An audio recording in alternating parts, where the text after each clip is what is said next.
All right, today we're diving into one of the most ambitious educational projects on the entire planet, the National Digital Library of India.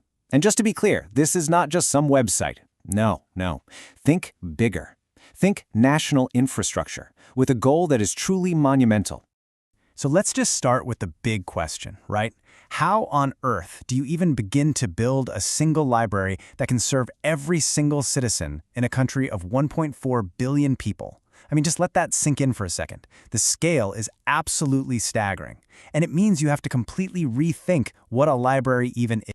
To really get why this project is such a massive deal, you first have to understand the problem they were trying to solve. For decades, India faced this huge challenge. How do you give everyone equal access to a good education when you have such a vast, diverse country? The old way just wasn't cutting it. Well, think about a physical library. They're wonderful, right? But they're limited by their four walls. They have a finite number of shelves, and they close at night. A student's entire potential could be limited by what's available locally. Now, imagine a library with infinite space that's open 24/7 and that fits right in your pocket. It completely shatters those physical limits. And this is where the hero of our story comes into play. To bridge that massive knowledge gap, India decided to engineer a digital solution from the ground up. So what is the NDLI exactly? Well, officially, it's a virtual repository, but I absolutely love this other description, a library of libraries.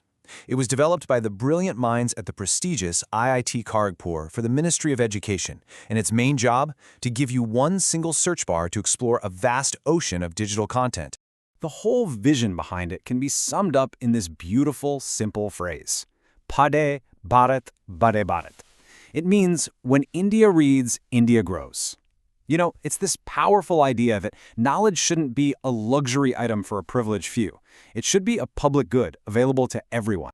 Okay, so that's the big idea. But what's actually in this library? Let's take a look under the hood at the universe of content it's holding. Whoa, just look at that number for a second. Over 80 million resources. And let's be clear, we are not just talking about a bunch of old scanned books. This is a genuine treasure trove of all kinds of materials.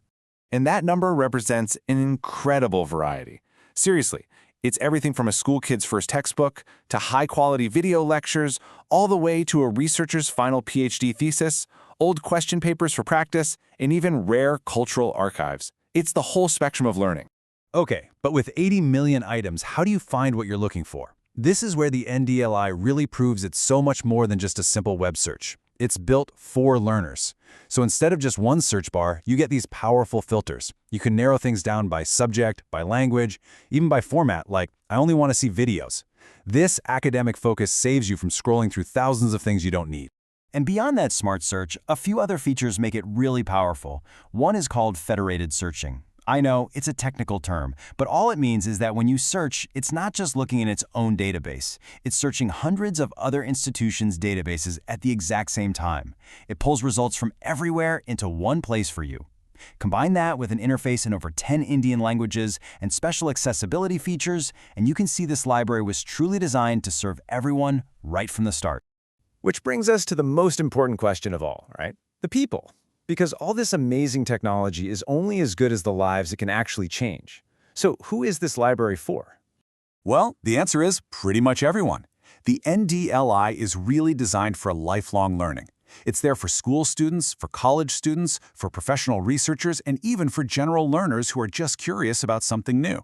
It's built to support you at every single stage of your educational journey. So how does it actually reach them?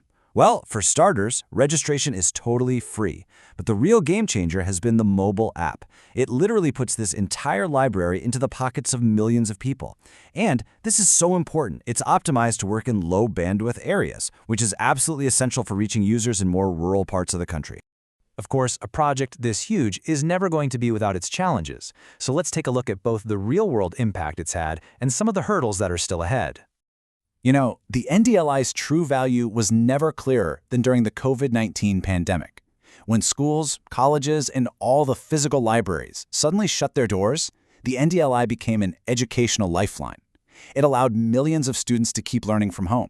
It was a massive stress test, and it proved just how vital this digital infrastructure really is.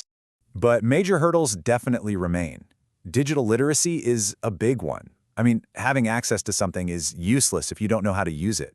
And a lot of the advanced content is still in English. To tackle this, they're creating community-based NDLI clubs for training, and this is really cool. They're investing in AI to translate resources into more Indian languages. So, what does the future hold for a library that's already changing the face of education in India? Well, believe it or not, it's about to get even smarter. The next big step is all about artificial intelligence. The plan is to build in AI-based recommendation engines. You know how streaming services suggest movies based on what you've watched? Well, imagine that, but for education. It'll create personalized learning paths, suggesting new articles, videos, and books based on what you're studying. And this final thought really captures the whole spirit of the National Digital Library. It's so much more than a website. It's a declaration that knowledge belongs to everyone. By harnessing technology, the NDLI is building the foundation for a more inclusive, more empowered nation. And it leaves us with one profound question. What happens when an entire country has a world-class library in its pocket?